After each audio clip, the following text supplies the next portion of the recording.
माधवा कुंज बिहारी जय राधा माधवा कुंज बिहारी जय गोपीजना वल्लभा गिरिवरधारी जय गोपीजना वल्लभा गिरिवरधारी यशोदा नंदना ब्रज जनरंजना यशोदा नंदना ब्रज जनरंजना यमुना तीरा वनचारी यमुना तीरा वनचारी जय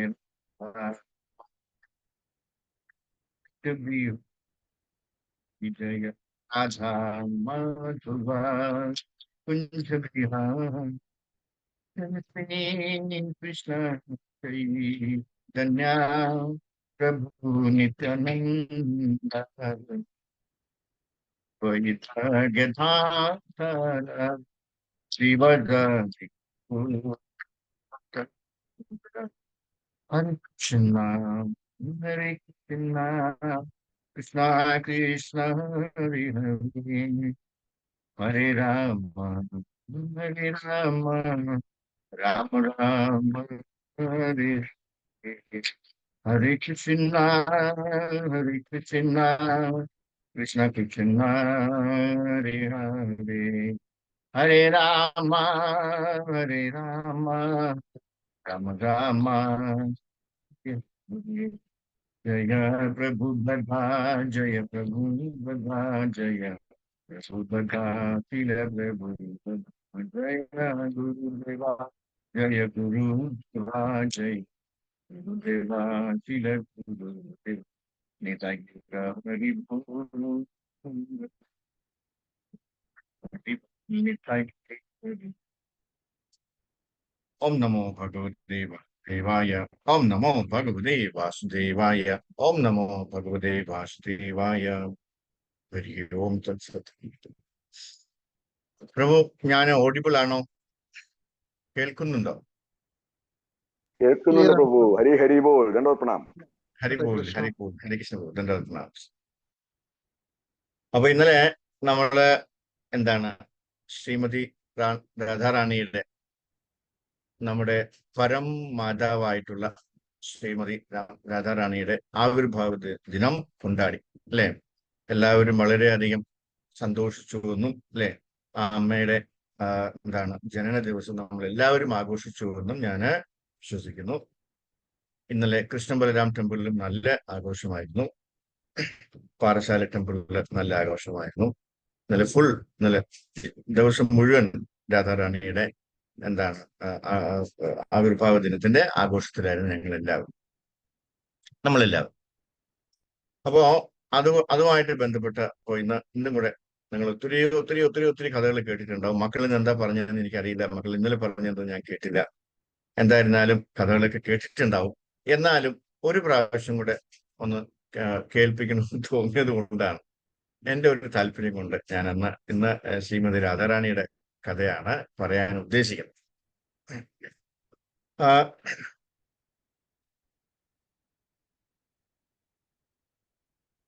ഹരേ കൃഷ്ണ. അപ്പോ രാധാറാണി ജനിച്ച ദിവസം കുഞ്ഞിനെ കാണാനായി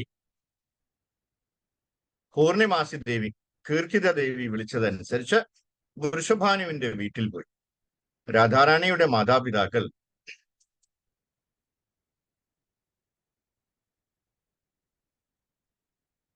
ആ കീർത്തിത ദേവിയും വൃഷഭാനുവും പൂർണിമാദേവി കുട്ടിയെ കണ്ട മാത്രയിൽ പെട്ടെന്ന് അതിശയിച്ചു, വല്ലാത്തൊരു ഭാവത്തിലെത്തി. എന്നിട്ട് പറഞ്ഞു, ആര് പറഞ്ഞു? അവിടെ വന്ന് പൂർണിമാസി ദേവി പറഞ്ഞു. എന്താണ് പറഞ്ഞത്? നിങ്ങളുടെ വീട്ടിൽ ജനിച്ച ഈ പെൺകുട്ടി രാസേശ്വരി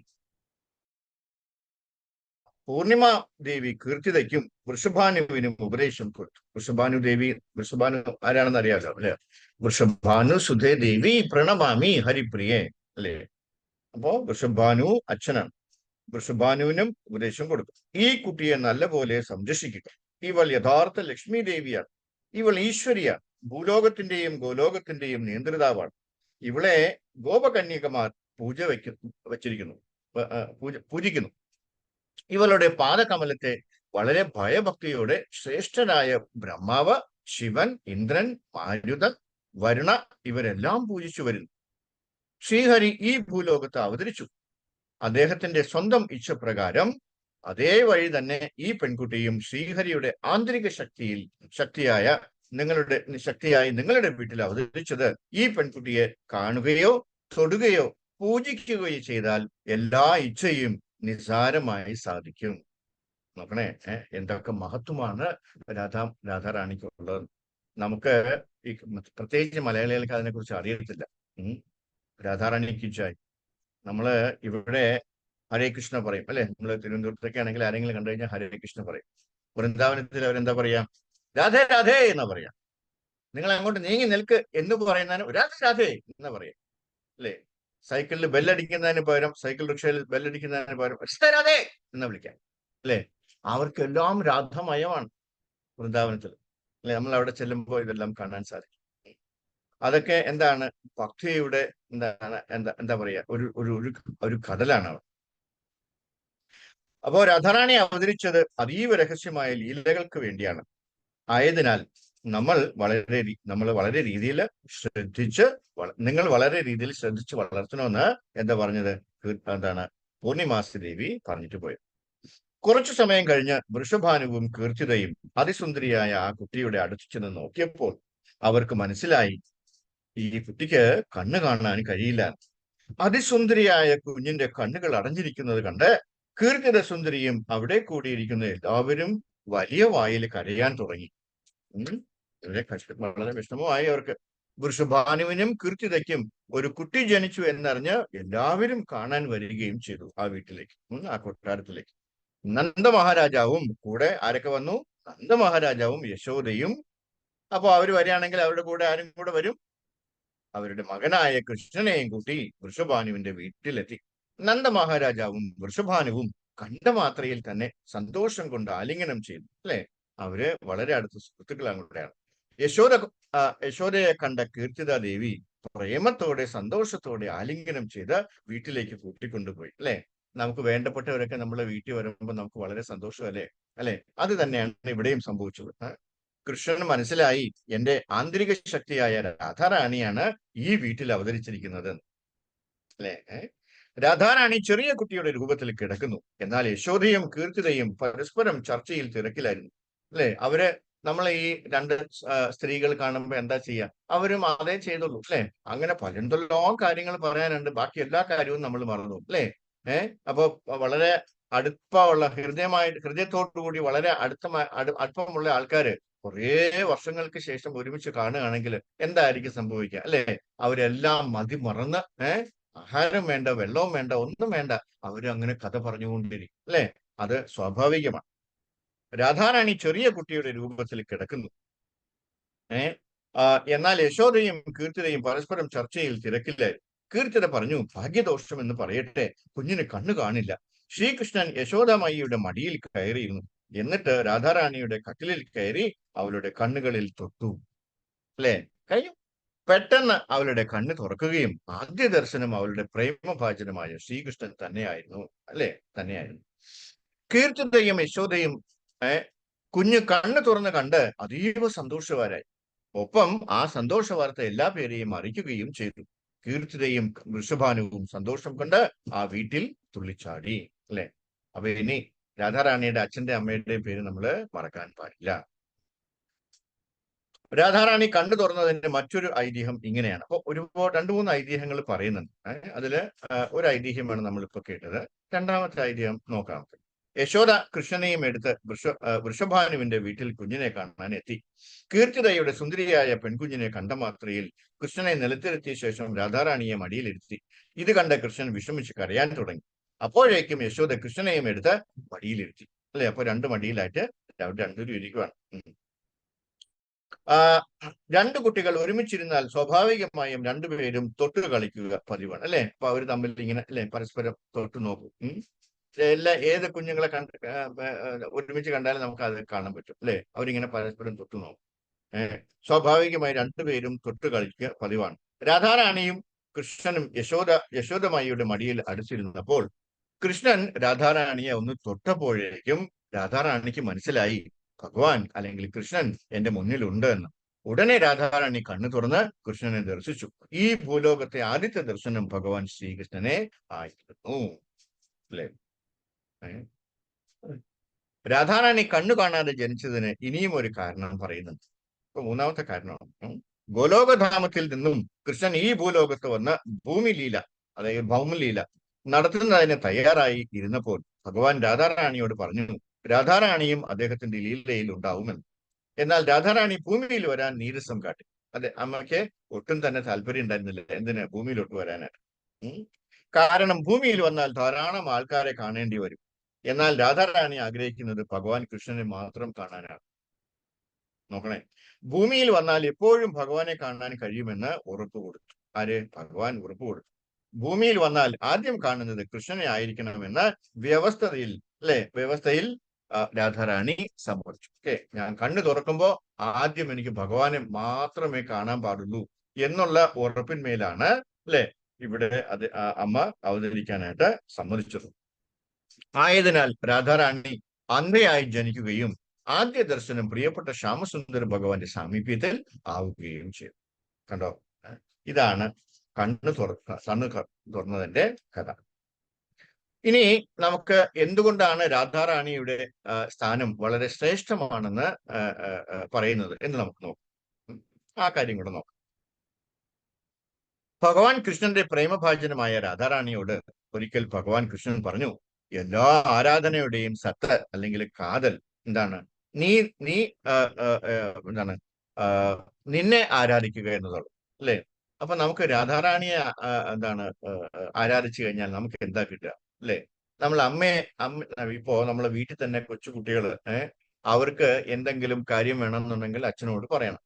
പക്ഷെ അച്ഛനോട് പറയാൻ അവർക്ക് പേടിയാണ്. അച്ഛന് എപ്പോഴും ദേഷ്യപ്പെടും അല്ലെങ്കിൽ വഴക്ക് പറയും. അല്ലേ? അപ്പൊ അതുകൊണ്ട് നമ്മൾ എന്ത് ചെയ്യും? ആദ്യം പോയി അമ്മയെടുത്ത്, അമ്മ എനിക്ക് ഇങ്ങനെ ഒരു കാര്യം വേണം, ഞാൻ എന്താ ചെയ്യാ? അമ്മ അച്ഛനോടൊന്ന് പറയൂ, അച്ഛനോടൊന്ന് പറഞ്ഞ് റെഡിയാക്കി തരൂ എന്നല്ലേ പറയാ? അല്ലേ? നമ്മൾ എല്ലാവരും അങ്ങനെ ശീലിച്ചവരാണ്. അപ്പോ അമ്മ എന്ത് പറയും? കുഞ്ഞിനിത് എന്തോ വേണമെന്ന് പറയുന്നു, അത് മേടിച്ചു കൊടുക്കും കേട്ടോ. അമ്മ പറഞ്ഞാൽ പിന്നെ മറ്റൊരു ഒരു താല്പര്യം അച്ഛനില്ല. അച്ഛൻ അതുപോലെ ചെയ്യും. അല്ലേ? അതുപോലെയാണ് അമ്മയെ പിടിച്ചു കഴിഞ്ഞാൽ നമുക്ക് അച്ഛനെ കൂടെ കിട്ടുമെന്ന് അർത്ഥം. അതുകൊണ്ടാണ് നമ്മള് രാധാറാണിയെ വർഷിപ്പ് ചെയ്യുന്നത്. നിന്നെ ഭജിക്കാതെ ഒരാൾ എന്നെ ഭജിക്കുന്നുവെങ്കിൽ അതിന് യാതൊരു ഫലവുമില്ല. നീ എന്റെ മഹാഭാവമായാണ് എന്റെ ആനന്ദശക്തി. അല്ലെ? ആനന്ദശക്തിയാണ് ആര്? രാധാറാണി. നീ എനിക്ക് ആദ്യം ആനന്ദശക്തി പ്രദാനം ചെയ്യുന്നു. എന്റെ ആനന്ദം ആണ് നിന്റെ ആനന്ദം. സ്വയം ആനന്ദം അനുഭവിക്കാനുള്ള ആഗ്രഹം ഉപേക്ഷിച്ചവളാണ് നീ. അല്ലെ?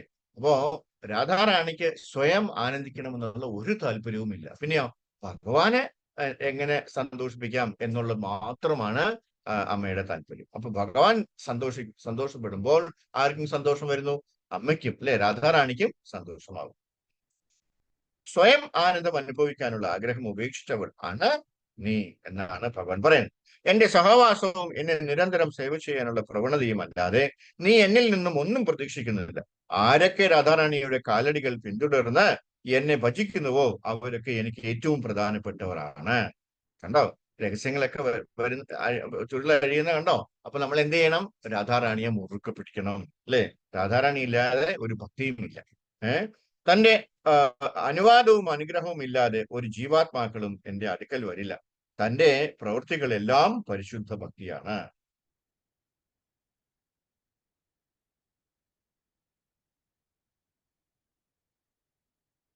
അല്ലെ? അപ്പൊ എനിക്ക് ഏറ്റവും പ്രധാനപ്പെട്ടവരാണ്. അല്ലെ? അവരെല്ലാവരും തന്നെ. അപ്പോ ഏതൊരാൾ രാധാറാണിയുടെ കാൽപാദം പിന്തുടരുന്നുവോ അവർക്ക് യമരാജനെ ഭയപ്പെടേണ്ടത്. അങ്ങനെയുള്ള വ്യക്തി എന്റെ ആത്മീയ വാസസ്ഥലമായ ഗോലോക വൃന്ദാവനത്തിൽ സേവ ചെയ്യാൻ പ്രാപ്തയാണ്. കണ്ടോ? അപ്പൊ നമ്മള് രാധാറാണിയെ മുറുക്കെ പിടിച്ചു കഴിഞ്ഞാൽ നമുക്ക് എവിടെ പോകാൻ പറ്റും? തീർച്ചയായിട്ടും ഗോലോക വൃന്ദാവനത്തിലേക്ക് പോകാൻ പറ്റും. അമ്മ നമ്മുടെ കൈ പിടിച്ച് അച്ഛനെ ഏൽപ്പിക്കുകയാണ്, അല്ലെങ്കിൽ ഭഗവാൻ കൃഷ്ണനെ ഏൽപ്പിച്ചു കഴിഞ്ഞാല് ആ കൈ തട്ടി മാറ്റാൻ പറ്റുമോ ഭഗവാന്? ഒരിക്കലും പറ്റത്തില്ല. അല്ലേ? അവിടെ പിന്നെ എന്ത് ക്വാളിഫിക്കേഷനോ ഒന്നും നോക്കേണ്ട ആവശ്യമില്ല. അതങ്ങ് സ്വയം അങ്ങ് കണ്ണുടച്ചുകൊണ്ട് അങ്ങ് സ്വീകരിക്കുകയാണ് ചെയ്തത്. അപ്പൊ ഗോലോക വൃന്ദാവനത്തിലേക്ക് പോകാനുള്ള എളുപ്പ വഴിയല്ലേ ത്രൂ രാധാറാണി. അതാണ് നിന്റെ പേരാണ് ആദ്യം ഒരു യഥാർത്ഥ ഗുരു ജപിക്കുക. അങ്ങനെ നല്ല രീതിയിൽ പൂർണ്ണതയിൽ എത്താൻ കഴിയും. എങ്കിൽ മാത്രമേ എന്നെ സേവ ചെയ്യാൻ പ്രാപ്തനാകൂ.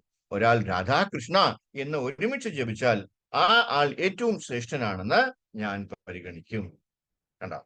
അതുകൊണ്ടാണ് നമ്മള് രാധാകൃഷ്ണ, രാധാ മദൻ മോഹൻ, രാധാ മദൻ അല്ലേ?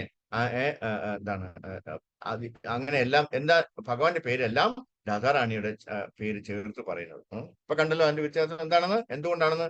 രാധാറാണി ഗോപാങ്കനമാരിൽ നേതാവായിരിക്കും, തന്നെയുമല്ല യശോമതിയേക്കാൾ ശ്രേഷ്ഠയുമായി വരും. ഇത് കേട്ടപ്പോൾ രാധാറാണി പൊട്ടിച്ചിരിച്ചുകൊണ്ട് പറഞ്ഞു, നിന്റെ സ്വഭാവം വളരെ മോശമാണ്. ഞാൻ നിന്റെ വാക്ക് വിശ്വസിക്കില്ല. യശോമതി നിന്റെ അമ്മയാണ്. ഞാൻ അവരെക്കാൾ ശ്രേഷ്ഠയാണെന്ന് എങ്ങനെ പറയാൻ കഴിഞ്ഞു? എന്താണ് അതിന് കാരണം? അപ്പോ ഭഗവാൻ എന്താ പറഞ്ഞത്?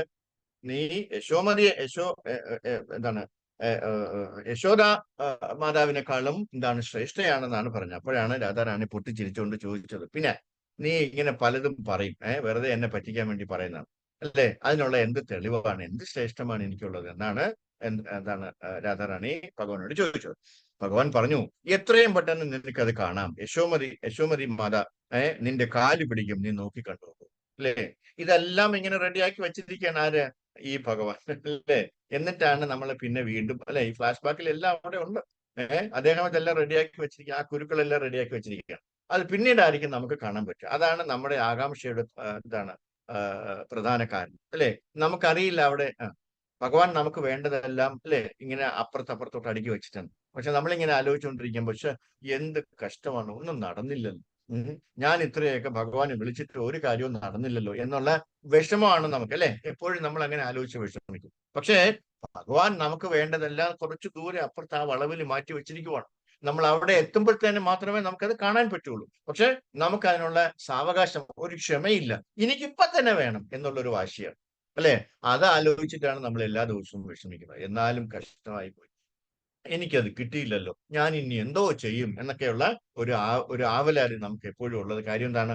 നമുക്ക് വിശ്വാസം ഭഗവാനിൽ അത്രയ്ക്കും വിശ്വാസം ഇല്ലാത്തതുകൊണ്ടാണ്. ഭഗവാൻ അവിടെ വച്ചിട്ടുണ്ട്, തീർച്ചയാണ്, സംശയം വേണ്ട അല്ലേ? പക്ഷെ നമ്മൾ അവിടെ എത്തിയാലേ നമുക്കത് കിട്ടുകയുള്ളൂ. കാര്യം എന്താണ്? നമുക്ക് അവിടെ എത്തുമ്പോഴേ അതിനുള്ള സമയമാവുന്ന, എല്ലാത്തിനും ഓരോ സമയമില്ലേ? അതാണ് ഭഗവാൻ നമുക്ക് ചെയ്യുന്നത്. അപ്പൊ ഇവിടെ നോക്കിക്കോളൂ, എല്ലാം റെഡിയാക്കി വെച്ചിരിക്കുക അല്ലേ? എനിക്കത് കാണാൻ പറ്റുമെന്നാണ് രാധാറാണിയോട് ഭഗവാൻ പറഞ്ഞത്. കൃഷ്ണന്റെ ലീലകളിൽ രാധാറാണി ശ്രേഷ്ഠയാണെന്ന് പ്രത്യക്ഷമായി തെളിയിക്കുന്നു. അങ്ങനെയാണ് നോക്കുന്നാകാം. ഒരു ദിവസം തമാശയ്ക്ക് രാധയെയും കൃഷ്ണനെയും ഗോപികമാർ ഒരു വീട്ടിലാക്കി. രാധയും കൃഷ്ണനും അവരുടെ ആത്മീയ ശക്തി ഒന്നിച്ചു പങ്കിട്ടു. ആ വീടിന്റെ പരിസരത്ത് എല്ലാ ഗോപികമാരും അവരുടെ നൃത്തത്തിൽ കൃഷ്ണനെ പങ്കാളിയാക്കി. അവർ കൃഷ്ണനാമം ജപിച്ചുകൊണ്ട് ഭഗവാനൊപ്പം നൃത്തം ചെയ്യാൻ തുടങ്ങി. ആ സമയം യശോദമായി അവിടെ എത്തി. ഗോപികമാരുടെ കൂടെ കൃഷ്ണൻ നൃത്തം ചെയ്യുന്നത് കണ്ടു. യശോദമായി ദേഷ്യത്തിൽ ഇങ്ങനെ പറഞ്ഞു അല്ലെ? ഗോപികമാരുടെ കൂടെ ഭഗവാൻ കൃഷ്ണൻ നൃത്തം ചെയ്യുന്നത് കണ്ടിട്ട് യശോദമായിക്ക് ഇഷ്ടപ്പെട്ടില്ല. ഇങ്ങനെ ദേഷ്യത്തിൽ എന്ത് പറഞ്ഞു? ഇതെന്ത് സ്വഭാവമാണ് നിങ്ങളുടെ? എന്റെ ഗോപാൽ ഗോക്കളെ മേടിച്ച് വളരെയധികം ക്ഷീണിതനായി ആണ് വന്നത്. അവന് വിശ്രമം വേണം. അവന്റെ ഉറക്കം തടസ്സപ്പെടുത്തി ഇവിടെ കളിക്കാൻ നിങ്ങൾ കൊണ്ടുവന്നു അല്ലെ? അവനിപ്പോ കാലികളെയൊക്കെ മേടിച്ച് ഇപ്പോ രാവിലെ പോയിട്ട് ഇപ്പോ വന്നതേ ഉള്ളൂ അല്ലെ? അവനെ കിടന്നുറങ്ങാൻ സമ്മതിക്കാതെ നിങ്ങളൊക്കെ അവനെ പിടിച്ചുകൊണ്ട് പോയി ഡാൻസ് കളിപ്പിക്കുകയാണോ? അവന് എന്താണ് ഒരു ഒരു ഒരു ഒരു വിശ്രമം വേണ്ടേ നിങ്ങൾക്ക്? എന്നൊക്കെ എത്രയും മോശപ്പെട്ടതായാലും നിങ്ങളുടെ സ്വഭാവം എന്നുള്ള രീതിയിലാണ് ആരും ചോദിച്ചത്? യശോദമായി ചോദിച്ചത്. ഇവിടെ വന്നിട്ടോ നിങ്ങൾ അവനെ കൊണ്ട് നൃത്തം ചെയ്യിപ്പിക്കുകയുമാണ്. മിണ്ടാതിരിക്കാൻ സമ്മതിക്കില്ല അല്ലെ? നൃത്തം ചെയ്യിപ്പിക്കാൻ എല്ലാ ദിവസവും ഇത് നടക്കുന്നുണ്ടെന്ന് എനിക്കറിയാം. ഇത് നല്ല പ്രവണതയല്ല. മേലാൽ ഇത് ആവർത്തിക്കരുത് എന്ന് യശോദമായി രാധയോട് പറഞ്ഞു അല്ലെ? വളരെ എന്താണ്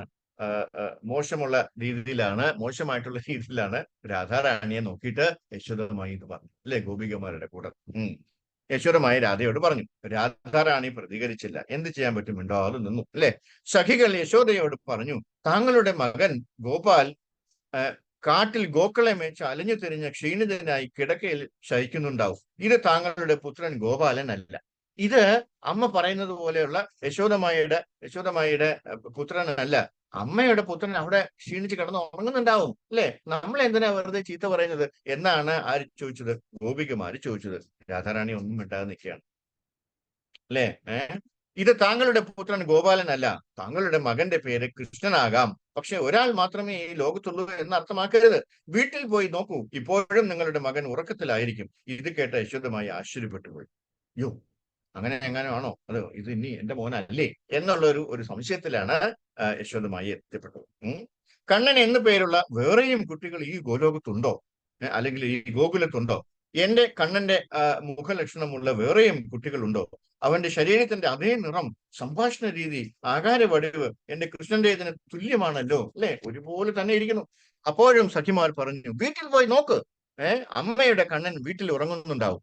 കേട്ട് മാത്രയിൽ യശോദമായി വീട്ടിൽ ഓടിയെത്തി അല്ലെ? എന്നാ പിന്നെ ഒന്ന് കാണണമല്ലോ എന്ന് പറഞ്ഞിട്ട് അല്ലെ? എന്ത് രസമുള്ള മാലയാണ് അതിൽ. നല്ല രസമുണ്ട് അല്ലെ? വീട്ടിൽ ഓടിയെത്തി. യശോദമായി ആശ്ചര്യപ്പെട്ടു പോയി. എന്റെ കണ്ണൻ വീട്ടിൽ ഉറങ്ങുന്നത് കണ്ടു അല്ലെ? യശോദമായി വീട്ടിൽ ഓടി പാഞ്ഞെത്തിയപ്പോ അവിടെ എന്ത് കണ്ടു? അവിടെ യശോദമായുടെ കണ്ണൻ അവിടെ സുഖമായിട്ട് കണ്ണടച്ച് കൊടുത്തു ഉറങ്ങുന്നു. നോക്കണേ കള്ളന്റെ കള്ളത്തരം. ഉടനെ യശോദമായി സഖിമാരോട് തിരിച്ചു വന്ന് ചോദിച്ചു, ഇതേമാതിരി എവിടെ നിന്ന് കിട്ടി സംസാരം അല്ലെ?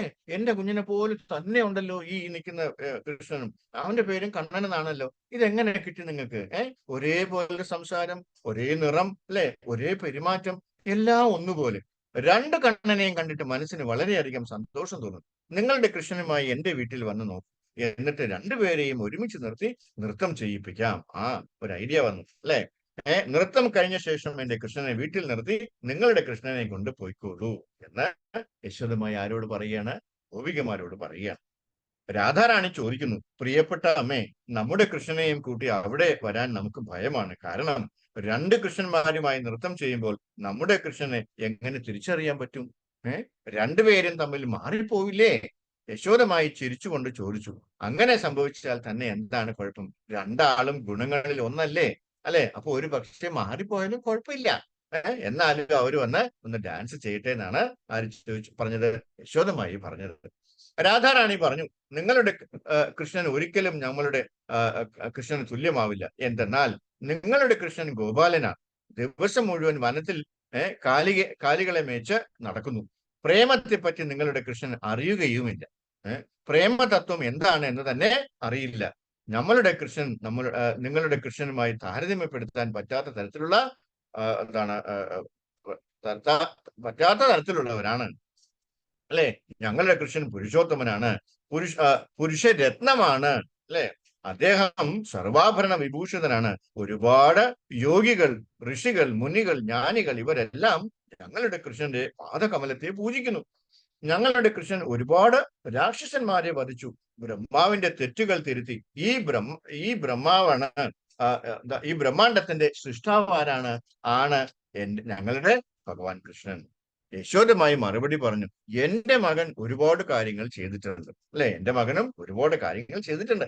അത് എല്ലാ വ്രജവാസികൾക്കും അറിയാം, ഇവിടെയുള്ള എല്ലാവർക്കും അത് അറിയാം. 3 ദിവസം പ്രായമുള്ളപ്പോൾ ഭൂതനയെ വധിച്ചു അല്ലെ? ശകടാസുരനെ വധിച്ചു, പിന്നെ തൃണവർത്തനെയും വധിച്ചു. ഇതെല്ലാം യശോദനന്ദന്റെ പ്രവൃത്തിയാണെന്ന് എല്ലാവർക്കും അറിയാം. രാധാറാണി പറഞ്ഞു, നമ്മൾ സംസാരിച്ചു വഴക്കിടുകയാണ്. കുറച്ചു കഴിഞ്ഞ് മനസ്സിലാവും എന്റെ കൃഷ്ണനാണ് ശ്രേഷ്ഠ ഗുണമുള്ളത് അല്ലെ? എന്നാ ആര് പറയുന്നു? രാധാറാണി. അപ്പൊ അവര് തമ്മിൽ അങ്ങനെ അല്ലെ വാക്ക് തർക്കം നടന്നുകൊണ്ടിരിക്കുകയാണ്. മാറിപ്പോകാതിരിക്കാൻ വേണ്ടി നമ്മുടെ കൃഷ്ണന്റെ നെറുകയിൽ നമുക്ക് എന്ത് ചെയ്യാം? ഒരു അടയാളം ഇടാൻ രാധാറാണി കൂട്ടരും തീരുമാനിച്ചു അല്ലെ? അപ്പോ നെറുകയില് ഒരു അടയാളം വെച്ചിട്ട് നമുക്ക് മാറിപ്പോകാതിരിക്കാൻ ശ്രമിക്കാമെന്നാണ് അവർ രണ്ടുപേരും തീരുമാനമെടുത്തത്. രാധാറാണി ഭഗവാൻ കൃഷ്ണന്റെ നെറുകയിൽ വട്ടത്തിലുള്ള തിലകമിട്ടു. ഈ തിലകം കണ്ടിട്ട് നീലമലയുടെ മുകളിൽ ചന്ദ്രൻ ഉദിച്ചതായി തോന്നി. രാധാറാണി സഖിമാരോട് പറഞ്ഞു, എല്ലാവരുടെയും കണ്ണ് കൃഷ്ണനിലായിരിക്കണം. ചന്ദനത്തിന്റെ അടയാളമുള്ളത് കൊണ്ട് നമ്മുടെ കൃഷ്ണനെ തിരിച്ചറിയാൻ കഴിയും. എന്തെന്നാൽ നമ്മുടെ കൃഷ്ണനെ എന്ത് വന്നാലും നമ്മുടെ കൃഷ്ണനെ നഷ്ടമാവരുത് എന്നാണ് ആര് പറഞ്ഞത്? രാധാറാണി ഗോപികമാരോട് പറഞ്ഞത്. രാധാറാണിയും സഖിമാരും കൂടി കൃഷ്ണനെയും കൂട്ടി യശോദമ്മയുടെ വീട്ടിൽ പോയി. യശോദമായി ഉറങ്ങിക്കിടക്കുന്ന തന്റെ കൃഷ്ണനെ ഉണർത്തി രണ്ടാമത്തെ കൃഷ്ണനുമായി നൃത്തം ചെയ്യാൻ തയ്യാറാക്കി. രണ്ടാളും കൂടി നൃത്തം ചെയ്തപ്പോൾ 2 നീലമണിയുടെ സ്ഫുലിംഗം പോലെ തോന്നി അല്ലെ? നൃത്തം കണ്ട് എല്ലാവരും അതിശയിച്ചു പോയി. അതിനു മുമ്പ് ഒരിക്കലും ഇങ്ങനെ ഒരു സംഭവത്തിന് ആരും സാക്ഷിയായിട്ടില്ല. എത്രയും പെട്ടെന്ന് യശോദാകൃഷ്ണനും ഗോപികൃഷ്ണനും ഒന്നിച്ച് ഒരു രൂപമായി. അവരങ്ങനെ ഡാൻസ് ചെയ്ത് അല്ലെ ഇങ്ങനെ ഒരു രൂപമായി മാറി. നൃത്തം കഴിഞ്ഞ രാധാറാണിയും കൂട്ടരും അവരുടെ കൃഷ്ണനെയും കൊണ്ട് പോകാൻ തയ്യാറായി. എന്നാൽ യശോദമായി അവരുടെ കൃഷ്ണനെ കണ്ടില്ല. അല്ലെ, ഇപ്പൊ ഒരാളല്ലേ ഉള്ളു ഇവിടെ ഡാൻസ് ചെയ്തോണ്ടിരിക്കണം. യശോദമായി കരയാൻ തുടങ്ങി. എന്റെ കൃഷ്ണൻ എവിടെ പോയി? എന്റെ കൃഷ്ണനെ തിരിച്ചു തരൂ. അല്ലെ, രാധാറാണി പറഞ്ഞു, നിങ്ങളുടെ കൃഷ്ണനെ എങ്ങനെ കണ്ടുപിടിക്കാനാണ്? ഇത് നമ്മളുടെ ജീവനും ആത്മാവുമായ കൃഷ്ണനാണ്, അല്ലാതെ നിങ്ങളുടെ കൃഷ്ണൻ അല്ല ഇത്. നോക്കൂ, നമ്മുടെ കൃഷ്ണന് നെറ്റിയിൽ ചന്ദനത്തിന്റെ അടയാളമുണ്ട്. അല്ലേ? യശോദമ്മ പറഞ്ഞു, നിങ്ങൾ എല്ലാവരും കൂടി നൃത്തം ചെയ്യിപ്പിച്ച് എന്റെ കൃഷ്ണനെ ഒളിപ്പിച്ചു വെച്ചു. നിങ്ങളുടെ കൗശലമാണിത്. രാധാറാണിയും എത്ര കൗശലം! രാധാറാണി, നിനക്ക് ഇനിയും എത്ര കൗശലം അറിയാം? രാധ പറഞ്ഞു, ഈ പരിസരം മുഴുവൻ മതിലുകളാൽ മറച്ചിരിക്കുന്നു. അല്ലെ, രണ്ടുപേരും ഒരുമിച്ചാണ് നൃത്തം ചെയ്തത്. ഒരാൾ എവിടെ പോയി എന്ന് നമുക്ക് എങ്ങനെ അറിയാൻ കഴിയും? ഇവിടുന്ന് എവിടെയും ഓടിപ്പോവാൻ സാധ്യതയില്ല, കാരണം ചുറ്റും മതിലാണ്. അമ്മ കണ്ടല്ലോ, ഇവിടെ എല്ലായിടത്തും മതിലല്ലേ. പിന്നെ ഈ മറ്റേ കൃഷ്ണൻ, ഇവിടുത്തെ കൃഷ്ണൻ എവിടെ പോയെന്ന് നമുക്ക് എങ്ങനെ അറിയാൻ പറ്റും? നമ്മൾ ആരും കണ്ടില്ലല്ലോ. യശോദമായി വളരെ മധുരമായി പറഞ്ഞു, എനിക്ക് ഒരുപാട് കുട്ടികളില്ല, ഒരേ ഒരു കുഞ്ഞു മാത്രമേ ഉള്ളൂ. ഞങ്ങൾ മാതാപിതാക്കൾക്ക് കൃഷ്ണൻ സന്തോഷത്തിന്റെ കലവറയാണ്. അച്ഛന്റെ താങ്ങും തടിയുമാണ് കൃഷ്ണൻ. രാധാറാണി എന്റെ ശരീരത്ത് നിന്നും പോകുന്ന മാതിരി തോന്നുന്നു. അല്ലെ, എനിക്ക് എന്റെ കണ്ണനെ കണ്ടേ പറ്റുള്ളൂ, എന്റെ കുട്ടനെ കണ്ടേ പറ്റുള്ളൂ, എന്റെ കുട്ടിയെ കണ്ടേ പറ്റുള്ളൂ. എനിക്ക് അവന് കാണാതെ എന്റെ ശരീരത്തിൽ നിന്ന് ശ്വാസം നിലച്ചു പോകുന്നതായിട്ടാണ് എനിക്ക് തോന്നുന്നത്. അല്ലെ, എന്നെ രക്ഷിക്കണം. നിന്റെ കാല് ഞാൻ പിടിക്കാം, അല്ലെ, നിന്റെ ജോലിക്കാരിയായി ഞാൻ നിന്നോളാം. യശോദമായി പറയുന്നത് കേട്ട് കൃഷ്ണൻ രാധാറാണിയെ നോക്കി ചിരിച്ചു. കണ്ടോ, എന്താ പറഞ്ഞത്? നിന്റെ കാല് യശോദമായി പിടിക്കും ഉടനെ തന്നെ, അല്ലെ, നീ കണ്ടോളൂ എന്നാണ് പറഞ്ഞത്. അപ്പൊ ഇപ്പൊ രാധാറാണി എന്ത് ചെയ്യാൻ പോകുന്നു? രാധാറാണി അല്ലെ യശോദമ്മയുടെ രാധേ അല്ലെ, യശോദമ്മയുടെ അല്ലെ കാല് പിടിക്കാൻ യശോദമ്മായി രാധാറാണിയുടെ കാല് പിടിക്കാൻ പോവുകയാണ്. അല്ലെ, അത് കണ്ടപ്പോ അവിടെ നിന്ന് ഭഗവാൻ എന്ത് കണ്ട ഇപ്പൊ കാല് പിടിക്കുന്നുണ്ട് എന്ന് പറഞ്ഞു. യശോദമായി പറയുന്നത് കേട്ട് കൃഷ്ണൻ രാധാറാണിയെ നോക്കി ചിരിച്ചു. രാധാറാണി പറഞ്ഞു, യശോദമായി, അവിടുന്ന് വൃജയിലെ രാജ്ഞിയാണ്, എന്നേക്കാൾ പ്രായം കൂടുതലാണ്, എന്റെ ആദരണീയ മാതാവാണ്. ആയതിനാൽ എന്റെ കാലിൽ പിടിക്കുന്നത് മഹാപാപമാണ്. ഇത്രയും മോശമായി എന്നോട് എങ്ങനെ സംസാരിക്കുന്നു? എത്രയും പെട്ടെന്ന് എന്റെ പുത്രനെ ദയവായി മടക്കി തരിക. അപ്പോൾ എല്ലാം അപരാധത്തിൽ നിന്നും സ്വതന്ത്രയാകും. നിന്റെ ഭാഗത്ത് ഒരു പാപവും ഉണ്ടാകും. അല്ലേ? ഇപ്പൊ എത്രയും പെട്ടെന്ന് എന്റെ പുത്രനായി മടക്കി തരിക, നിനക്ക് ഒരു പാപവും കിട്ടൂല. രാധാറാണി പറഞ്ഞു, എങ്ങനെ കൊണ്ടുവരും? എവിടെ പോയി തിരക്കും? ഇത് കേട്ട യശോദമായി കരഞ്ഞു പറഞ്ഞു, എന്റെ നിളാമണിയെ കൂടാതെ എന്റെ ജീവിതം മുന്നോട്ട് കൊണ്ടുപോകാൻ എനിക്ക് കഴിയില്ല. ഇത്രയും പറഞ്ഞ് യശോദമായി ബോധം കെട്ട് നിലത്ത് വീണ് ദേ കിടക്കും. അല്ലേ, ബോധക്കേട് വന്നു ആർക്ക്? അമ്മയ്ക്ക്. കാരണം സഹിക്കാൻ പറ്റുന്നില്ല. നമുക്ക് സഹിക്കാൻ പറ്റാത്ത ഒരു വിഷമം വന്നു കഴിഞ്ഞാൽ ഇങ്ങനെയല്ലേ നമ്മള് ബോധം കെട്ട് വീഴും. രാധാറാണി ഭഗവാനെ നോക്കി ചോദിച്ചു, ഞാൻ ഇനി എന്താ ചെയ്യുക? നിന്നെ ഗർഭത്തിൽ ചുമന്ന നിന്റെ അമ്മ നിനക്ക് വേണ്ടി മരിക്കാൻ പോകുന്നു. കൃഷ്ണൻ പറഞ്ഞു, എന്റെ അമ്മ പെട്ടെന്ന് മരിക്കില്ല, നീ പേടിക്കണം. അല്ലെ, ഒന്നുകൊണ്ടും നീ വിഷമിക്കേണ്ട ആവശ്യമില്ല. രാധാറാണി യശോദമായിയുടെ ചെവിയിൽ പറഞ്ഞു, അമ്മ എഴുന്നേൽക്കൂ, അമ്മയുടെ കൃഷ്ണൻ വന്നു. അല്ലെ, കൃഷ്ണന്റെ പേര് കേട്ടപ്പോൾ തന്നെ യശോദമായി ചാടി എണീറ്റ് ചോദിച്ചു, എന്റെ കൃഷ്ണൻ എവിടെ? രാധാറാണി പറഞ്ഞു, നമ്മുടെ കൃഷ്ണനുമായി നൃത്തം ചെയ്ത അമ്മയുടെ കൃഷ്ണൻ ക്ഷീണിച്ച് സ്വന്തം കട്ടിലിൽ കിടന്നുറങ്ങുകയാണ്. രാധാറാണി കളവ് പറയുകയില്ല എന്ന വിശ്വാസത്തോടെ പെട്ടെന്ന് അമ്മ അവിടെ പോയി നോക്കി. അല്ലെ, യശോദ കൃഷ്ണനെ എടുത്ത് സ്നേഹത്തോടെ കെട്ടിപ്പിടിച്ച് വീണ്ടും ഉമ്മ കൊടുത്തു. അല്ലെ, എല്ലാ സഖിമാരും അവരവരുടെ വീട്ടിൽ പോയി. ഇങ്ങനെയാണ് രാധാറാണി ശ്രേഷ്ഠയാണെന്ന് ഭഗവാൻ കൃഷ്ണൻ കാണിച്ചു കൊടുത്തത്. കണ്ടോ, ഭഗവാന്റെ ലീലകൾ നോക്കണേ. അല്ലെ, അദ്ദേഹം ഇതെല്ലാം റെഡിയാക്കി വെച്ചിരിക്കുവാണ്. എന്നിട്ട് ഇവരെ എല്ലാവരെയും കളിപ്പിച്ചുകൊണ്ടിരിക്കുവാണ്. അല്ലേ? അപ്പൊ ഇനി നമുക്ക് രാധാറാണി ഗോലോകത്തിൽ അവതരിച്ചത് എങ്ങനെയാണെന്ന് നമുക്ക് നോക്കാം. ഹരേ കൃഷ്ണ. ഗോലോക വൃന്ദാവനത്തിൽ രസമണ്ഡലം എന്നറിയപ്പെടുന്ന ഒരു സ്ഥലമുണ്ട്. ഈ രസമണ്ഡലത്തിന്റെ ഒരു ഭാഗത്ത് വലിയ ഒരു പർവ്വതമുണ്ട്. ഇതിനെ സൽസരംഗ എന്ന് വിളിക്കപ്പെടുന്നു. ഈ പർവ്വതം ഭൂലോകത്തിൽ അവതരിച്ചപ്പോൾ ഗോവർദ്ധന പർവ്വതമായി മാറി. അപ്പോൾ ആ പർവ്വതമാണ് ഭൂലോകത്തിലേക്ക് ഭൂമിയിലേക്ക് വന്നപ്പോ എന്തായി? ഗോവർദ്ധന പർവ്വതമായി നമ്മൾ കണ്ടു. വൃന്ദാവനത്തിൽ വളരെ ഭംഗിയുള്ള ഒരു ഉദ്യാനം ഉണ്ടായിരുന്നു. അത് നിറയെ മാലതിപ്പൂവും മല്ലികപ്പൂക്കളും ആയി അലങ്കൃതമായിരുന്നു. ലോകൈകനാഥനായ ഭഗവാൻ ശ്രീകൃഷ്ണൻ ഈ പൂന്തോട്ടത്തിലെ രത്നസിംഹാസനത്തിലാണ് ഇരിക്കുന്നത്. ഈ രത്നസിംഹാസനത്തിൽ ഇരുന്നാണ് ഭഗവാൻ കാര്യങ്ങൾ തീരുമാനിക്കുന്നത്. അങ്ങനെ ഭഗവാൻ മനസ്സിൽ ഒരു സന്തോഷിക്കാനായിട്ടുള്ള ആഗ്രഹം ഉണ്ടായി, അല്ലെ? അപ്പൊ ഭഗവാന് സ്വയം ആനന്ദിക്കണമെന്നുള്ള ഒരു ആഗ്രഹം ഉണ്ടായി, അല്ലെ? മനസ്സിൽ ഒന്ന് സന്തോഷിക്കാനായിട്ടുള്ള ആഗ്രഹം ഉണ്ടായി. പെട്ടെന്ന് ഭഗവാന്റെ ഇടതുവശത്ത് നിന്ന് അതിസുന്ദരിയായ ഒരു ദേവി പ്രത്യക്ഷപ്പെട്ടു.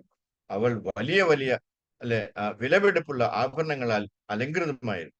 അഗ്നിയെ അഗ്നിയെ വരെ ശുദ്ധീകരിക്കുന്ന വസ്ത്രം അണിഞ്ഞിരുന്നു. അവരുടെ തേജസ് കോടിക്കണക്കിന് ചന്ദ്രനെ വെല്ലുന്നതായിരുന്നു. അവരുടെ ശരീരം സ്വർണ്ണ നിറമായിരുന്നു. ഈ ലോകത്തുള്ള എന്തിനേയും തോൽപ്പിക്കുന്ന സൗന്ദര്യം, കാന്തി, തേജസ് എല്ലാം ഉണ്ടായിരുന്നു അവർക്ക്, അല്ലെ? ചിരിക്കുമ്പോൾ അവരുടെ പല്ലുകൾ കണ്ടാൽ ആരെയും ആകർഷിക്കുന്നതായിരുന്നു. താമരപ്പൂവിനെ വെല്ലുന്ന മുഖകാന്തിയായിരുന്നു രാധാറാണിക്ക്. അവർ മാലതിപ്പൂക്കളുടെ പൂമാലയും വജ്രങ്ങളുടെ നെക്ലസും അണിഞ്ഞിരുന്നു. വേനൽക്കാലത്തെ സൂര്യൻ മാതിരി അവരുടെ ശരീരകാന്തി അതി തേജസ്സായിരുന്നു. അവർ ഭഗവാന്റെ രത്നസിംഹാസനത്തിന്റെ അടുക്കൽ വന്നിരുന്നു. ഭഗവാൻ ശ്രീകൃഷ്ണന്റെ അടുത്ത് ഇടതുവശത്ത് നിന്ന് വന്ന ദേവിയാണ് ശ്രീമതി രാധാറാണി.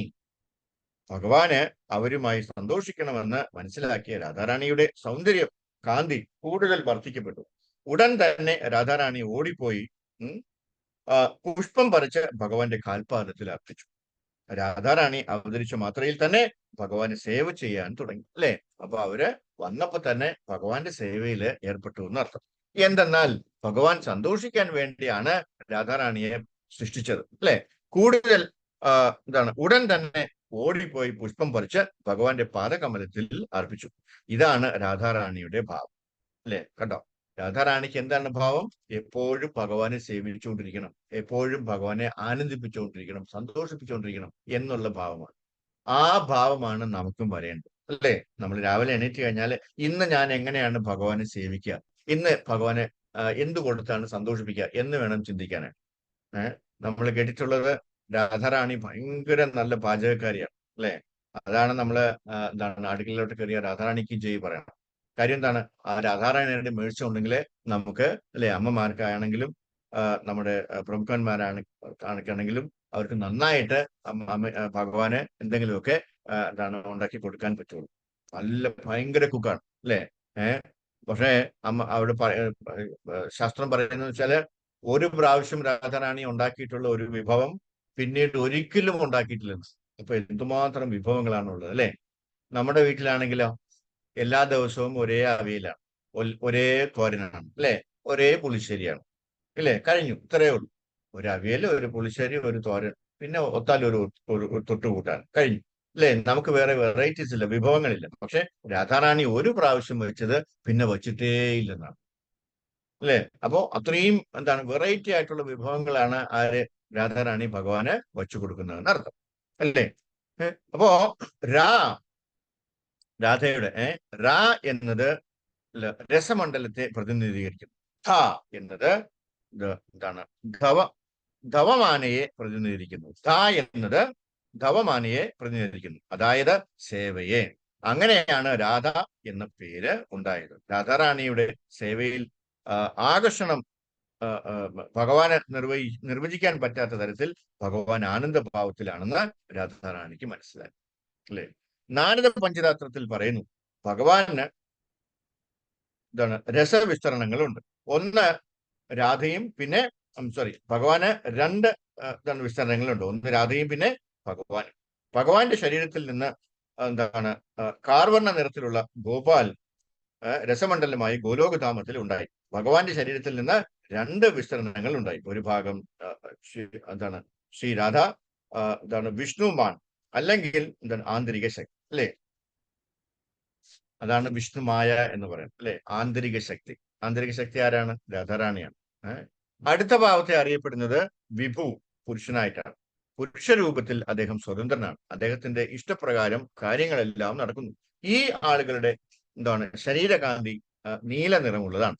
എല്ലാ ഗുണങ്ങളും കൂടിയതാണ്.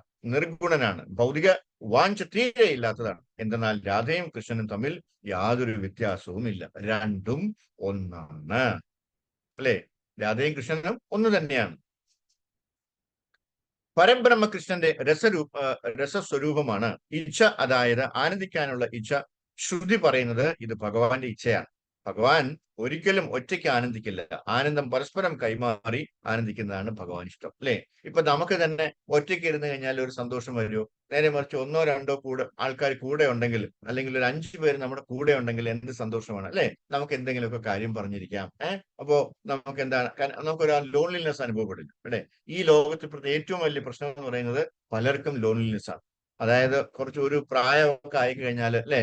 ഇപ്പൊ അച്ഛന്റെ നമ്മുടെ വീട്ടിലുള്ള വയസ്സായ ആൾക്കാരെയൊക്കെ നോക്കിക്കഴിഞ്ഞാൽ അവര് ഒരു ദിവസത്തെ 3/4 ഭാഗവും സമയവും അവർ ഒറ്റയ്ക്കാണ് ഇരിക്കുന്നത്. അല്ലെ? അവർ ഒറ്റയ്ക്ക് ഇരുന്ന് ആലോചിച്ചുകൊണ്ടിരിക്കുന്നത്. സംസാരിക്കാനും പറയാനും ആരുമില്ല. ആരെങ്കിലും കിട്ടിയാൽ അവർ വിടത്തൂല്ല. അല്ലെ? ആരെങ്കിലും അബദ്ധവശാൽ വീട്ടിൽ വന്ന് കയറിയാല് അവരവിടെ പിടിച്ചിരുത്തി സംസാരിച്ചുകൊണ്ടേയിരിക്കും. അല്ലെ? ചിലപ്പോ അവരിങ്ങനെ ഒറ്റയ്ക്ക് ഇരിക്കുമ്പോഴായിരിക്കും ആരെങ്കിലും കല്യാണം വിളിക്കാൻ വന്നത്. അല്ലെ? കല്യാണം വിളിക്കാൻ വരിക എന്ന് പറഞ്ഞാൽ നമ്മളൊരു കല്യാണം വിളിക്കാൻ പോയി കഴിഞ്ഞാൽ ഒരു ദിവസം ഒരു 10-20 വീടെങ്കിലും കവർ ചെയ്യണമെന്ന് പറഞ്ഞിട്ടാണ് പോകുന്നത്. അങ്ങനെ അപ്പോഴാണ് ഇവിടെ വന്ന് കയറുന്നത്. അല്ലെ? അപ്പൊ അവിടെ ഒരു അപ്പൂപ്പനും അമ്മൂമ്മയും ഒറ്റയ്ക്ക് ഇരിക്കുക. അവർ വിടുവോ? അവരൊരു 3/4 മണിക്കൂർ അവിടെ ഇരുന്ന് കത്തി വയ്ക്കും. അല്ലെ? നമ്മളൊരു 10 പ്രാവശ്യം എണീക്കും. എന്നാ പിന്നെ അപ്പൊ കല്യാണത്തിന് വരുമല്ലോ എന്നൊക്കെ പറഞ്ഞ് എണീക്കുമ്പോഴത്തേന് അവര് വീണ്ടും അവർ പിടിച്ചിരുത്തും. അല്ലേ? നിങ്ങൾ പക്ഷെ കുറച്ചുകൂടെ ഇരിക്കും, ചായ കുടിച്ചിട്ട് പോവാം, അല്ലെങ്കിൽ എന്താണ് ജ്യൂസ് കുടിച്ചിട്ട് പോവാന്നൊക്കെ പറഞ്ഞിട്ട് നമ്മളവിടെ പിടിച്ചിരുത്തും. അല്ലെ? നമ്മുടെ സ്വഭാവം. അപ്പൊ അതാണ്, നമുക്ക് ഒറ്റയ്ക്ക് ഇരിക്കാൻ വലിയ പാടാണ്. ഭഗവാൻ ഒന്നാണ്. ഭഗവാനിൽ നിന്ന് ഒരുപാട് വിസ്തരണങ്ങൾ ഉണ്ടാവും. ഒരേ കാലഘട്ടങ്ങളിലും ഭഗവാൻ ആനന്ദിക്കാൻ വേണ്ടിയാണ്. അല്ലെ? രാധാകൃഷ്ണന്റെ സ്വരൂപം ഒന്നാണ്. കൃഷ്ണനും രാധയും തമ്മിൽ വ്യത്യാസമില്ല. പലപ്പോഴും ഒന്നാണ്. പരബ്രഹ്മനിൽ നിന്ന് 2 വിസ്തരണങ്ങൾ ഉണ്ടായി. അവരിൽ നിന്ന് ഒരുപാട് രൂപമുണ്ടായി. കൃഷ്ണനിൽ നിന്ന് നിർവചിക്കാൻ പറ്റാത്ത തരത്തിലുള്ള ഭഗവത് സ്വരൂപങ്ങൾ ഉണ്ടായി. രാധാറാണിയിൽ നിന്നും എണ്ണിയാൽ തീരാത്ത കാന്തശക്തി രൂപങ്ങൾ ഉണ്ടായി. ശ്രീകൃഷ്ണൻ ബ്രഹ്മസ്വരൂപവും പ്രകൃതിക്ക് മുകളിലുമാണ്. അതുപോലെ രാധാറാണിയും ബ്രഹ്മസ്വരൂപിണിയും പ്രകൃതിക്ക് മുകളിലുമാണ്. രാധയും കൃഷ്ണനും തമ്മിൽ വ്യത്യാസമില്ല എന്ന് പത്മപുരാണത്തിൽ പറയുന്നു. ഈ ശക്തിയെ ഹ്ലാദിനി ശക്തി എന്നും ആത്മീയ ശക്തി എന്നും വിളിക്കപ്പെടുന്നു. ഇത് ഭഗവാന്റെ ആത്മീയ സ്വന്തം സ്വരൂപമാണ്. ഭഗവാൻ സ്വയം ആസ്വദിക്കാനുള്ള സ്വന്തം സ്വരൂപമാണ്. അതാണ് ഇവിടെ പറയുന്നത്. രാധയും കൃഷ്ണനും തമ്മിൽ വ്യത്യാസമില്ല. അല്ലെ? രണ്ടൊന്നു തന്നെയാണ്. ഒരാൾ രാധിക എന്ന് വിളിച്ചാൽ ഞാൻ ലളിത ആയും അറിയപ്പെടുന്നു. ഞാൻ ആത്മീയ കലാത്മക വാസുദേവയും ആണ്. സത്യത്തിൽ ഞാൻ രമണീ സ്വരൂപയുമാണ്. ഞാൻ സനാതന രമണിയാണ്. ഞാൻ ലളിതയും പുരുഷ രൂപത്തിൽ കൃഷ്ണനുമാണ്. കൃഷ്ണൻ ബലദേവനോട് പറഞ്ഞു, ഞാൻ സത്വ, തത്വ, പരത്വ എന്നീ 3 തത്വങ്ങളുടെയും സ്വരൂപമാണ്. എന്റെ പ്രിയപ്പെട്ട രാധാറാണിയും ത്രിതത്വരൂപിണിയാണ്. ഞാൻ പ്രകൃതിക്ക് മുകളിലാണ്. എന്റെ ശക്തിയായ രാധയും പ്രകൃതിക്ക് മുകളിലാണ്. ഞാൻ വിശുദ്ധ സത്വത്തിൽ സ്ഥിതി ചെയ്യുന്ന പൂർണ്ണ ബ്രഹ്മമാണ്. ബ്രഹ്മാവിന്റെ പ്രാർത്ഥന പ്രകാരം ഇന്ദ്രന്റെ ശത്രുക്കളായ അസുരന്മാരെ വകവരുത്തനായി ഞാൻ നീയും രാധയുമായി യുഗം യുഗം തോറും അവതരിച്ചു. ഏതൊരാൾ രാ എന്ന് ഉച്ചരിക്കുന്നോ ഉടൻ തന്നെ ശ്രീഹരിയുടെ പാദകമലത്തിൽ അഭയം പ്രാപിക്കും. രാധ എന്ന് പറയേണ്ട, രാ എന്ന് പറഞ്ഞാൽ തന്നെ എന്താണ്? അദ്ദേഹം ഭഗവാൻ ഹരിയുടെ പാദത്തില് അഭയം പ്രാപിച്ചു എന്നർത്ഥം. എല്ലാ ഗോപികമാരും രാധാറാണിയുടെ രോമകുമകളിൽ നിന്നാണ് അവതരിച്ചത്. അതുപോലെ എല്ലാ ഗോപന്മാരും ശ്രീകൃഷ്ണന്റെ രോമകുമകളിൽ നിന്നാണ് അവതരിച്ചത്. മഹാലക്ഷ്മി രാധാറാണിയുടെ ഇടതുവശത്ത് നിന്നും അവതരിച്ചു. വൈകുണ്ഠ ലോകത്ത് ശ്രീ നാരായണന്റെ പത്നിയാണ് മഹാലക്ഷ്മി. അപ്പൊ മഹാലക്ഷ്മി എവിടുന്നാ വന്നത്? രാധാറാണിയുടെ ഇടതുവശത്ത് നിന്നാണ് മഹാലക്ഷ്മി വന്നത്. നോക്കണേ. അപ്പോ മഹാലക്ഷ്മിയുടെ അംശമാണ് രാജലക്ഷ്മി. ധനലക്ഷ്മിയാണ് രാജലക്ഷ്മി. രാജലക്ഷ്മിയുടെ അംശമാണ് മർത്വലക്ഷ്മി. മർത്വലക്ഷ്മി ഗൃഹസ്ഥരുടെ വീട്ടിൽ വസിക്കുന്നു. മർത്യലക്ഷ്മി അവർ വിളകളുടെ അധിപതിയാണ്. രാധാറാണി ഭഗവാൻ കൃഷ്ണന്റെ ആത്മീയ ശക്തിയാണ്. അല്ലെ? അങ്ങനെ ഒത്തിരി ഒത്തിരി കാര്യങ്ങള് നമുക്ക് രാധാറാണിയെ കുറിച്ചിട്ട് പറയാൻ പറ്റും. അപ്പൊ എല്ലാം കൂടെ എന്ന് കേട്ട് കഴിഞ്ഞാൽ നമുക്ക് ദഹിച്ചു കിട്ടൂല. അല്ലെ? അതിന്റെ രസം പോകും. അതുകൊണ്ട് ഞാൻ ഇവിടെ നിർത്തുകയാണ്. ശ്രീമതി രാധാറാണി കി ജയ്. ഹരേ കൃഷ്ണ.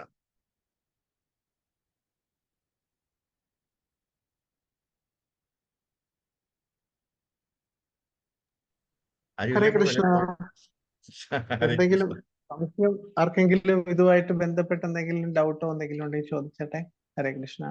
हरे कृष्णा प्रभु जी दंडोत प्रणाम। ഹരേ കൃഷ്ണ. ഇതുണ്ടോ? प्रभु जी രസമണ്ഡലം വൃന്ദാവനം അല്ലേ? അതെ, അപ്പം ശ്വേതാദീപ ചൈതന്യ മഹാപ്രഭുവിന്റെ അവിടെയും രസമില്ലേ? ഉണ്ട്. അപ്പൊ ഇത് തമ്മിലുള്ള വ്യത്യാസം, പ്രധാന വ്യത്യാസം എന്താ? ഒരു വ്യത്യാസമില്ല. രാധേ രാധേ. നമുക്ക് കാണാൻ വേണ്ടി അതൊക്കെ കാണിച്ചു തന്നു മാത്രം. ഹരേ കൃഷ്ണ. ഹരേ പ്രഭുജി കൃഷ്ണ മാറി. ഹരേ കൃഷ്ണ. നമസ്കാരം. ഹരേ കൃഷ്ണ. നമസ്കാരം. പ്രഭുജി, രാധാറാണിയുടെ അനുഗ്രഹം ഉള്ളത് കൊണ്ടാണോ നമ്മൾക്ക് ഈ ജന്മത്ത് ഭഗവാന്റെ നാമം ജപിക്കാനുള്ള അവസരം നമ്മൾക്ക് കിട്ടിയത്? അങ്ങനെ വിശ്വസിക്കാൻ പറ്റുമോ പ്രഭുജി? ഹരേ കൃഷ്ണ. തീർച്ചയായും, തീർച്ചയായും. രാധാറാണിയുടെ ആശീർവാദമില്ലാതെ നമുക്ക് ഒരിക്കലും ഭഗവാനെ കിട്ടില്ല. ഹരേ കൃഷ്ണ. അമ്മ വിചാരിച്ചാൽ മാത്രമേ നമുക്ക് ഭഗവാന്റെ സ്നേഹം നമുക്ക് കിട്ടത്തുള്ളൂ. അപ്പൊ രാധാറാണിയുടെ എന്താണ് ആശീർവാദം നമുക്ക് വളരെയധികം ഉണ്ടെന്ന് വിചാരിച്ചു. നമ്മൾ എപ്പോഴെങ്കിലും വൈഷ്ണവനായിട്ടുണ്ടെങ്കിൽ ഭഗവാന്റെ എന്താണ് ആ പ്രേമം നമുക്ക് ഉണ്ടെങ്കിൽ തീർച്ചയായിട്ടും അത് രാധാറാണിയുടെ അനുഗ്രഹം കൊണ്ടാണ്.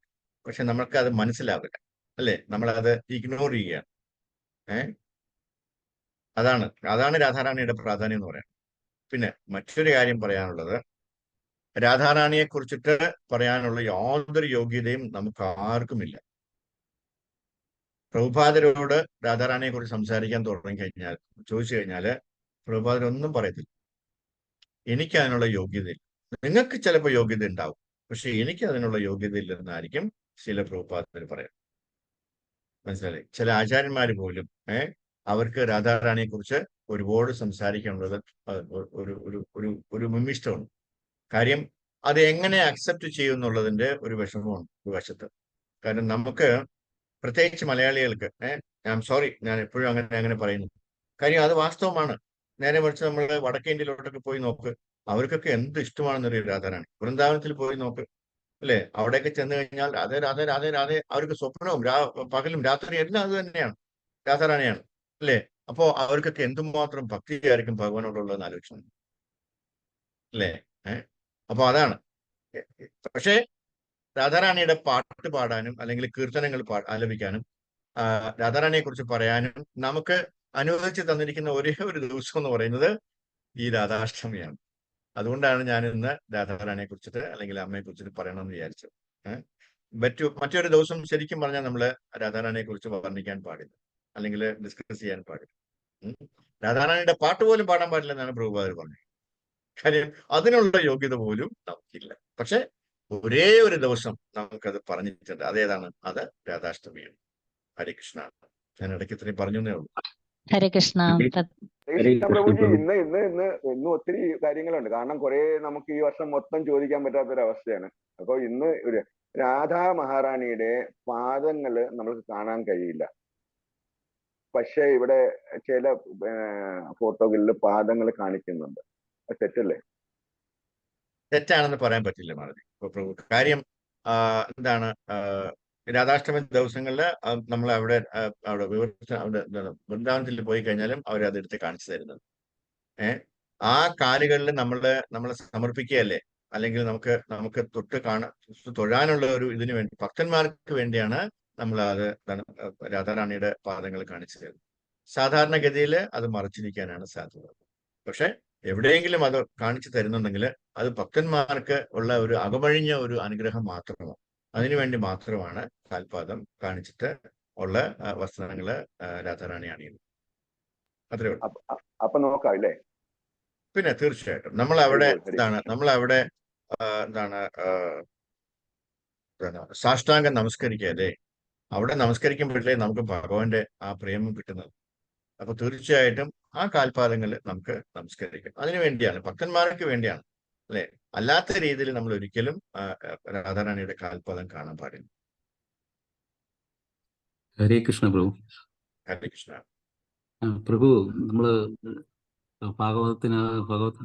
ഭാഗവതത്തിനകത്തൊന്നും വേദവ്യാസ ഭഗവാൻ എന്തെങ്കിലും പറയുന്നില്ല രാധാറാണിയെ കുറിച്ച് കൂടുതൽ. അതിനുള്ള യോഗ്യതയില്ല എന്ന് പറയുന്നു. പക്ഷെ ഗർഗമുനി, അപ്പം അദ്ദേഹം ഇത് ഗർഗഭാഗവതം എഴുതി. അതിന്റെ കാര്യം എന്താ? അതിനെ കുറിച്ചുള്ള ഇത് അതിനെക്കുറിച്ചുള്ള ഡീറ്റെയിൽസ് എനിക്ക് അറിയില്ല പ്രഭു.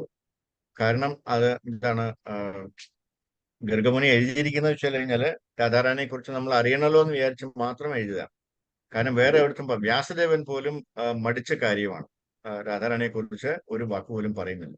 കാരണം അവരെല്ലാവരും രാധാറാണിയെ കുറിച്ച് എഴുതാൻ തുടങ്ങിക്കഴിഞ്ഞാൽ അവർ ബോധം കെടും. ഇപ്പൊ യശോദമായി ബോധം കിട്ടതുപോലെ. കാരണം അവർക്ക് എഴുതാൻ പറ്റില്ല, അവർ ആ ഭാവത്തിലായി പോകും അല്ലേ. എന്താണ് ഇപ്പോ ഈ ഭാഗവത്തിൽ പറയുന്നുണ്ടോ എന്ന് ചോദിച്ചു കഴിഞ്ഞാൽ ഒരു പ്രാവശ്യം പറയുന്നുണ്ട്, ഒരേ ഒരു പ്രാവശ്യം. അതില് എന്താ അവര് പറയുന്നത്, എന്താ പേര് പറയുന്നത്,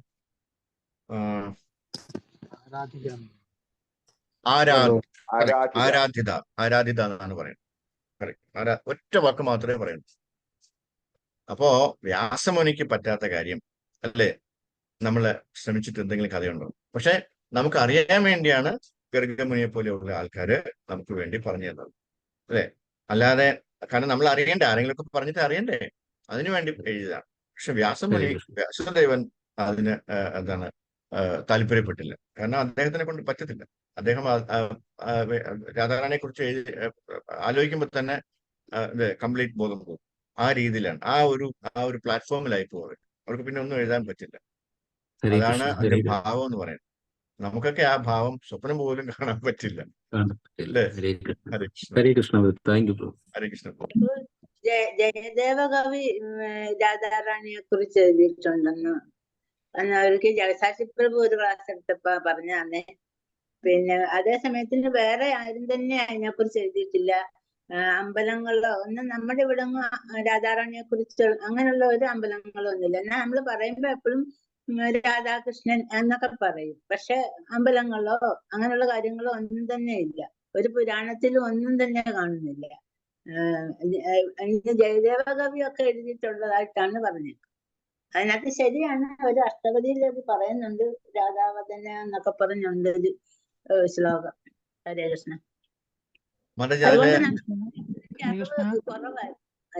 മതജാല് ഒരുപാട് കാര്യങ്ങൾ അതിൽ പറയുന്നുണ്ട്. അത് മുഴുവൻ വിശദീകരിക്കാൻ പാടില്ല. പ്രത്യേകിച്ച് നമ്മുടെ മലയാളികൾക്ക് ഒരു പ്രശ്നമുണ്ട്. അവരുടെ പ്രശ്നം എന്ന് പറഞ്ഞു കഴിഞ്ഞാൽ ഇവിടെ രാധാകൃഷ്ണ എന്നൊക്കെ പേരൊക്കെ ഇടും. രാധാകൃഷ്ണ അല്ലെ, എത്രയോ ആൾക്കാർക്ക് രാധാകൃഷ്ണൻ എന്ന് പേരിടുന്നുണ്ട്.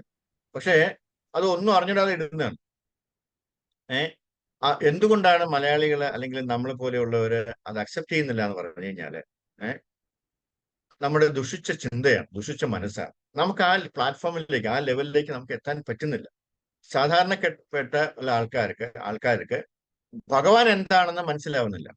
ഭഗവാൻ എന്താണ് എന്ന് മനസ്സിലാവുന്നില്ല. ഭഗവാൻ എന്ന് കേൾക്കുമ്പോൾ തന്നെ ഗോപികമാരുടെ കൂടെ ആടിപ്പാടി നടക്കുന്നയാള്, 16,008 ഭാര്യമാരെ വെച്ചുകൊണ്ടിരിക്കുന്നയാള് അല്ലെ എന്നൊക്കെയുള്ള കാഴ്ചപ്പാട് മാത്രമാണ് ഈ ദുഷ്ടക്കൂട്ടങ്ങൾ എന്ന് തന്നെ പറയാം അല്ലെ അവർക്കൊക്കെ ഉള്ളത്.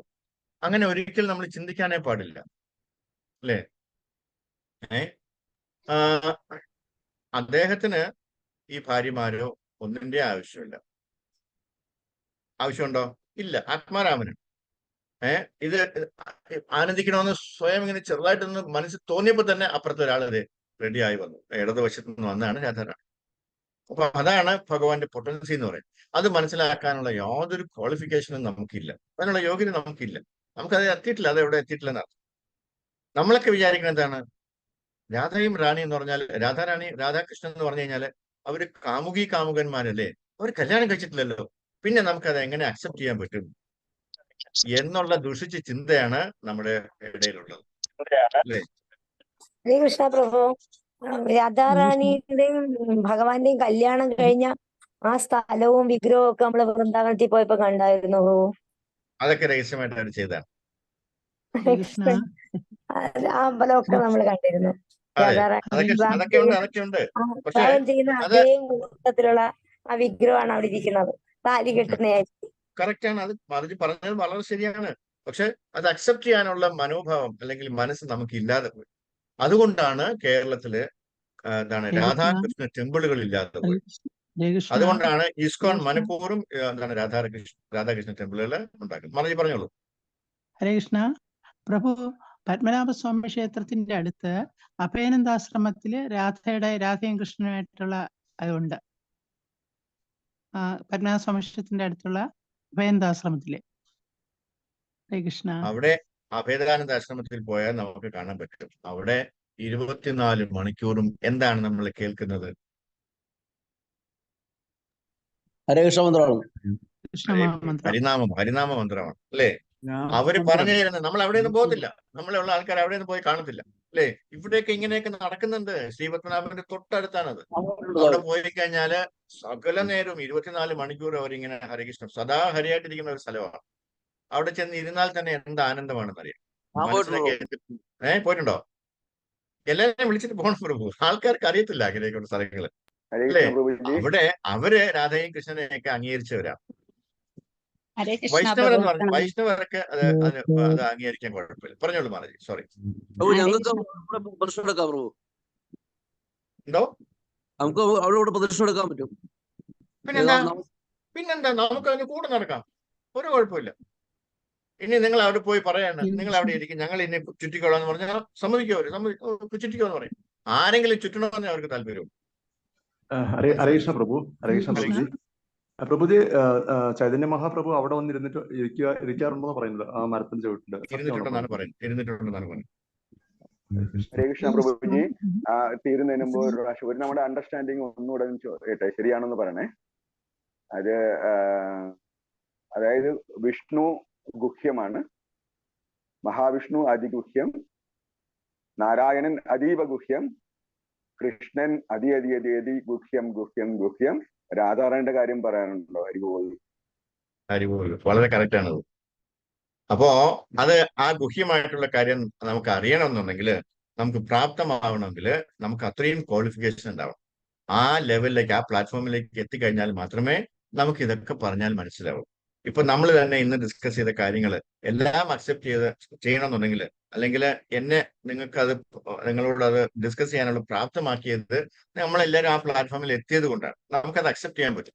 പക്ഷേ സമൂഹത്തിന് അത് പറ്റില്ല. അതുകൊണ്ടാണ് അവരോടൊന്നും പറയാൻ പോകുന്നത് അല്ലേ? അവരൊന്നും ഇതൊന്നും അറിയേണ്ട ആവശ്യമില്ല. അവരിത് അക്സെപ്റ്റ് ചെയ്യാൻ അവർക്ക് വലിയ ബുദ്ധിമുട്ടായിരിക്കും അല്ലേ? അപ്പൊ ആ ലെവലിൽ അത്രയും ഗുഹ്യമായിട്ടുള്ള കാര്യങ്ങളാണ് നമ്മൾ സ്വായത്തമാക്കിക്കൊണ്ടിരിക്കുന്നത്. അതിനൊക്കെ എത്രയോ ഭാഗ്യം ചെയ്യണമെന്നറിയാം. എത്രയോ ജന്മങ്ങളുടെ പുണ്യം ചെയ്തു കഴിഞ്ഞാൽ മാത്രമേ നമുക്ക് അതൊക്കെ കാണാനും വായിക്കാനും മനസ്സിലാക്കാനും അറിയാനും അല്ലെ സ്വായത്തമാക്കാനും കഴിയും. അത്രയും ഭാഗ്യമുള്ളവരാണ് നമ്മളെല്ലാവരും എന്ന് നമ്മൾ സ്വയം മനസ്സിലാക്കുന്നത് അല്ലേ? അതല്ലാതെ നമുക്ക് ഇതൊന്നും ഗ്രാഹ്യമല്ല. പറഞ്ഞോളൂ മാറി. വർഷങ്ങൾക്ക് മുമ്പ് അഭയാനന്ദാശ്രമത്തിലെ വൃന്ദാവനത്തിൽ നിന്ന് ശരിക്കും അവിടെയുള്ള കുട്ടികള് വന്ന് ശരിക്ക് ഭഗവാന്റെ ലീലകൾ ഇവിടെ കംപ്ലീറ്റ് കാണിച്ചിട്ടുണ്ട്. ഞാൻ കണ്ടിട്ടുണ്ട് പ്രഭു അവിടെ വെച്ച്. നല്ല എന്താ ഭംഗിയായിരുന്നു ശരിക്ക്. ഓരോ ഭഗവാന്റെ അവതാരം അങ്ങനെ ശരിക്ക് അവിടെയുള്ള രാസലീല, ബാക്കിയുള്ള നൃത്തത്തിൽ കൂടെ ശരിക്ക് നല്ലൊരു ഇത്. പണ്ട് അവിടുന്നുള്ള ഇത് ശരിക്കും ആ ഒരു ഗ്രൂപ്പ് കൊണ്ടുവന്ന് അഭയാനന്ദാശ്രമത്തില് ഇതുണ്ടായിരുന്നു. അങ്ങനെ ഞാൻ കണ്ടിട്ടുണ്ട് പ്രഭു. Excellent, very good. മാലജി വളരെ ലക്കിയാണ്. ഹരേ കൃഷ്ണ. മാലജി എന്തോ പറഞ്ഞു വന്നു. പ്രഭു സത്യമാണ് പറഞ്ഞത്. കാരണം വെച്ചാൽ നമ്മള് ഭാഗവതത്തില് നമ്മുടെ ഇവിടെ ഭാഗവതം വായിക്കുമ്പോൾ തന്നെ നമ്മള് വസ്ത്രാപഹരണം പോലും എത്ര വികൃതമായിട്ടാണ് ഈ യങ് ജനറേഷൻസ് അതിനെ പറഞ്ഞ് പൊലിപ്പിക്കുന്നത്. കാരണം വെച്ചാൽ ഭഗവാൻ നിങ്ങളുടെ കൃഷ്ണൻ പോയി കൊളക്കടവിൽ നിന്ന് സ്ത്രീകളുടെ വസ്ത്രം അപഹരിച്ചപ്പോ അത് നിങ്ങൾക്ക് കൃഷ്ണലീലയായി. നമ്മളൊന്ന് എത്തി നോക്കിക്കഴിഞ്ഞാൽ നമുക്ക് പീഡനമായി. ഇങ്ങനെയുള്ള രീതിയിൽ അതിനെ വൈകൃതമാക്കാൻ ആണ് ഇപ്പോഴത്തെ ജനറേഷൻസ്, ഇപ്പോഴത്തെ നല്ല കുറെ കാലങ്ങളായിട്ട് നമ്മൾ കണ്ടുവരുന്നത്. അപ്പൊ പിന്നെ രാധാകൃഷ്ണ ലീല, രാധയുടെ കാര്യങ്ങൾ ഭാഗവതത്തിൽ വന്നാൽ എന്തായിരിക്കും അനുഭവം?